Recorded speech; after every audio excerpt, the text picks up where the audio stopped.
गरम मसाल्याला बघा तुम्ही रंग किती छान आलाय, चवीलाही तेवढाच भारी होतो। वर्षभराचा साठवणीचा मसाला आपण एकदा करून ठेवला की वर्ष ते 2 वर्ष सहज टिकतो। या पद्धतीने मसाला केला तर मसाल्याचा रंग आणि चव वर्षभर तसाच राहील।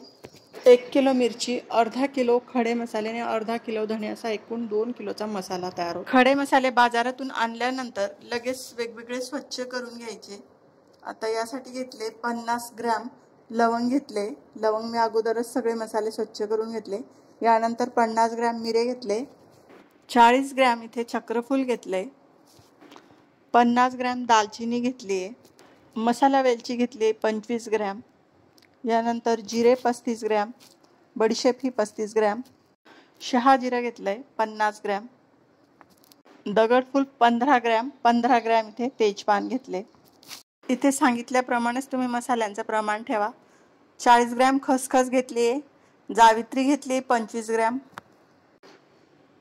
10 ग्रॅम घेतली रामपत्री। जावित्री रंगाने थोडीशी पिवळसर असते आणि स्वादाने खूप स्ट्रॉंग असते। रामपत्री हलकीशी केशरी असते। 10 ग्रॅम नागकेशर घेतलं आणि 10 ग्रॅम कपूर चिनी घेतली। यानंतर सुंठ घेतलं 25 ग्रॅम, सुंठ फोडून घेतले आणि अर्ध जायफळ वापरलेलं आहे आणि एक 7 ग्रॅम हिंगाचा खडा वापरलेला, हिरा हिंग वापरलेला आहे। यानंतर अर्धा किलो इंदोरी धण्यांचा वापर केलेला आहे। इंदोरी धणे रंगाने थोडेसे हिरवट असतात, त्याची चव खूप छान असते। यानंतर हिंग घेतलाय 7 ग्रॅम हिरा हिंग घेतलेला आहे। हिरा हिंगला चव खूप छान असते। ह्या मसाल्यांचं सगळं प्रमाण तुम्ही लिहून घ्या आणि मगच बाजारातून या पद्धतीने आणा। आता मसाला आपल्याला कसा बनवायचा आहे, तिखट मध्यम, यासाठी आपण मिरच्या बघूयात। तर यासाठी घेतली मी पाव किलो काश्मीरी मिरची घेतली आहे। काश्मीरी मिरची चवीला अगदी फिकट असते, पण यामुळे रंग खूप छान येतो। पाव किलो बेडगी मिरची, बेडगी मिरची या पद्धतीने लांबट असते आणि रंग आणि चवीला छान लागते। काश्मीरी मिरची या पद्धतीने थोडी चपटी असते आणि बेडगी अशी लांबट असते, यातला फरक आपण सहज ओळखू शकतो। अर्धा किलो घेतली गावरान मिरची, याऐवजी तुम्ही गुंटूर किंवा पांडी मिरची म्हणतात तीही घेऊ शकता, किंवा पाव किलो गुंटूर आणि पाव किलो तुम्ही पट्टा मिरचीचाही वापर करू शकता। आपल्याला मसाला कितपत तिखट हवा यानुसार आपल्याला मिरच्यांची निवड करायची। तर इथे आपल्याला थोडासा झणझणीतच मसाला बनवायचा आहे, म्हणून अर्धा किलो गावरान मिरची घेतली, पाव किलो काश्मीरी, पाव किलो बेडगी। यामुळे मसाला अगदी मध्यम तिखट असा तयार होतो। त्यासाठी हेच मिरच्यांचं प्रमाण ठेवा। मिरच्यांची देठं काढून दिवसभर उन्हात छान वाळून घ्यायची। वाळवल्यानंतर लगेच भाजायला घ्या, किंवा तुम्ही वेळ असेल तर याला प्लास्टिकच्या पिशवीमध्ये पॅक करून ठेवू शकता, म्हणजे मिरची परत वातूड होणार नाही। मिरची भाजण्यापूर्वी आता सुरुवातीला आपण खडे मसाले आणि धणे भाजून घेणार आहोत। तर यासाठी मी कढईमध्ये मध्यम ते कमी गॅसवर हे अर्धा किलो धणे भाजून घेणार। तर मसाला तुम्हाला अजून फिकट हवा असेल तर तुम्ही या ठिकाणी अजून पाव किलो धणे वाढवू शकतात, म्हणजे अगदी तुम्ही 3 पाव ही धणे या मसाल्यामध्ये घालू शकता। एका मोठ्या पाटीमध्ये हे धणे टाकून घेऊयात आणि छान थंड व्हायला ठेवून देऊयात। तर त्याच गरम कढईमध्ये सुरुवातीला खसखस घेतली, खसखस ही हलकीशी भाजून घ्यायची, अगदी मिनिटभरासाठी मध्यम ते कमी गॅसवर खसखस भाजून घेतली आणि भाजून झाली की परत एकत्रच आता सगळे मसाले टाकायचे आहेत, म्हणजे धण्यांमध्येच मी खसखस मिक्स करून घेतली। आता सुरुवातीला घेतलंय जिरे, शहाजिरे आणि बडीशेप, हे एकाच आकाराचे असल्यामुळे यांना आपण एकत्रच भाजणार आहोत। मध्यम ते कमी गॅसवरच एकसारखे करत ह्या तीनही जिन्नस भाजून घ्यायच्या। तर 1 मिनिटभरात छान भाजले गेले, काढून घेऊयात। तर पुढील खडे मसाले भाजताना आपल्याला तेलाचा वापर करायचा आहे। आता पळीभर तेल घातलं, यामध्ये मसाला वेलची घालायची आणि मिनिटभरासाठी मसाला वेलची तेलावर छान परतून घ्यायची। असे तेलात मसाले परतून घेतले तर मसाल्यांचा अरोमाही छान येतो आणि विशेष म्हणजे मसाल्याला रंगही खूप छान येतो। आता मिनिटभर भाजल्यानंतर मसाला वेलची झाली, यालाही आपण आता काढून घेऊयात आणि भाजलेले सगळे मसाले एकत्रच काढूयात। यानंतर त्याच तेलावर चक्रफूल घेतलंय, तेही वेगळे भाजून घेऊयात। आता चक्रफूल ह्या आकाराने थोडे मोठे असल्यामुळे तेलावर वेगळंच भाजून घ्यायचं। 3 मिनिट ते 1.5 मिनिट हे भाजायचं एकसारखं मिक्स करत। आता छान भाजलं गेलं, यालाही काढून घेऊयात। दालचिनीचे तुकडे मोठे असतील तर तोडून लहान करून घ्या म्हणजे छान भाजले जातील आणि तेलावर यालाही मिनिटभरासाठी परफेक्ट प्रमाणे मसाल्यांचा वापर केलेला आहे, त्यामुळे ह्या मसाल्यामुळे ॲसिडिटी वगैरे काहीही होत नाही.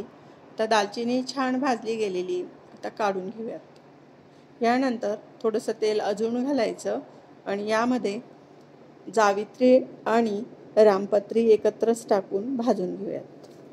पहिल्यांदा जरी तुम्ही मसाला बनवायला घेत असाल ना, तरी तुमचा मसाला अगदी परफेक्ट येईल. ते मसाला भाजताना मध्यम ते कमी गॅसवरच भाजा, म्हणजे मसाले जळणारही नाहीत. आता हे बघा, अगदी दालचिनी आणि जावित्री ही छान भाजली गेली. यालाही आता काढून घेऊयात. यानंतर सुंठ घेतलंय.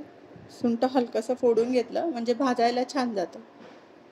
सुंठासोबतच आता आपण फोडून घेतलेलं अर्ध जायफळ घेतलंय ना, तेही यामध्ये टाकायचं आणि यालाही अर्धा ते 1 मिनिट भाजून घ्यायचं. तर भाजून झालंय, यालाही काढून घेऊयात. तर त्याच गरम तेलामध्ये हिंग घेतलाय. इथं हिरा हिंगाचा वापर केलाय किंवा तुम्ही कुठलाही खडा हिंग वापरू शकता. तर अर्धा ते 1 मिनिट परत हे हिंग तेलावर तळून घ्यायचं. तळून झालं, याला काढून घेऊयात. उरलेल्या तेलामध्ये लवंग आणि मिरे एकत्रच भाजायचे. मिनिटभरासाठी हे थोडेसे तेलावर परतून घ्यायचे. आता लवंग मिरे भाजतानाच यासोबतच नागकेशर आणि कपूर चिनी ही सोबतच टाकून द्यायची आणि मिनिटभर परतून घ्यायचं. आता ह्याही जिन्नस भाजल्या गेल्या, यालाही काढून घेऊयात. आता शेवटी राहिले दगडफूल आणि तेजपान. तेजपानचेही तुकडे करून घेतले. शक्य होईल तर दगडफुलाचे तुकडे करून घ्या आणि थोडंसं तेल घालून याला परतून घ्या. दगडफूल भाजायला थोडा वेळ लागतो, म्हणून 1-1.5 मिनिटासाठी मध्यम ते कमी गॅसवर हे भाजून घ्यायचे. आता छान भाजले गेले, तर यालाही काढून घेऊयात. आता त्याच कढईमध्ये थोडंसं तेल घालायचं आणि यावर आता थोडे थोडे करत मिरच्या आपण भाजून घेणार आहोत. सुरुवातीला बेडगी मिरची घातली आणि एकसारखे मिक्स करत मिरच्या भाजून झाल्या की ह्याच मसाल्यावर एकत्रच टाकून द्यायच्यात. आता हे जे सगळे खडे मसाले ते छान थंड झाले की याला डब्यात भरून घ्यायचं. म्हणजे काय होईल की हे मसालेही वातूड होणार नाहीत, पण मसाले पूर्णपणे थंड करून मगच डब्यात भरा.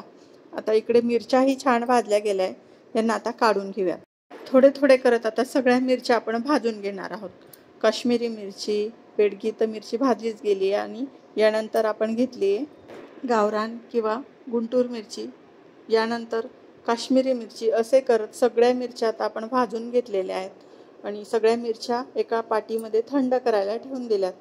आता सगळे खडे मसाले आपण एका डब्यात भरले. यानंतर यावरच आता जी मिरची थंड झाली ना, भाजलेली मिरची, तीही यावर टाकून द्यायचं. हे थंड झाल्यानंतर हे सगळे मसाले एका डब्यात भरून ठेवायचे आणि लगेच दळायला द्यायचे. म्हणजे काय होतं, मसाल्यानंतर वातूड पडू शकतो, म्हणून शक्य होईल तेवढं लवकरात लवकर हा मसाला दळायला द्यायचा. आता दळायला देताना शक्यतो तुम्ही गिरणीवर न देता डंकावर, म्हणजे आमच्याकडे कुटणी म्हटली जाते, तिथे त्यावर तुम्ही दळून घेऊ शकता. छान मसाला तिथे दळला जातो आणि त्याची चवही खूप छान लागते. जर मसाला दळायला वेळ असेल तर तुम्ही या मिरच्या सहज प्लास्टिकच्या पिशवींमध्ये पॅक करून ठेवू शकता. आता हे बघा, अगदी हे मसाले मी एकत्र केले आणि डंकावरून दळून आणले. दळतानाचा व्हिडिओ काही शूट झाला नाही, परंतु हे बघा, त्या मसाल्याचा रंग बघा अगदी किती छान आलेला आहे. चव पण तेवढीच भारी लागते. तुम्ही इथे ह्याच मसाल्यांचं प्रमाण ठेवा. इथे खडे मसाल्यांचं प्रमाण अगदी बरोबर 500 ते 550 ग्रॅम एवढं येतं आणि अर्धा किलो धणे आणि 1 किलो मिरची असा 2 किलो मसाला आपला बरोबर तयार होतो. मसाला साठवताना थंड झाल्यानंतर काचेच्या बरणीत किंवा हवाबंद डब्यातच ठेवा, म्हणजे मसाल्याचा रंग आणि चव तशीच राहते. व्हिडिओ आवडला तर लाईक, शेअर आणि आपल्या अन्नपूर्णा किचनला सबस्क्राईब जरूर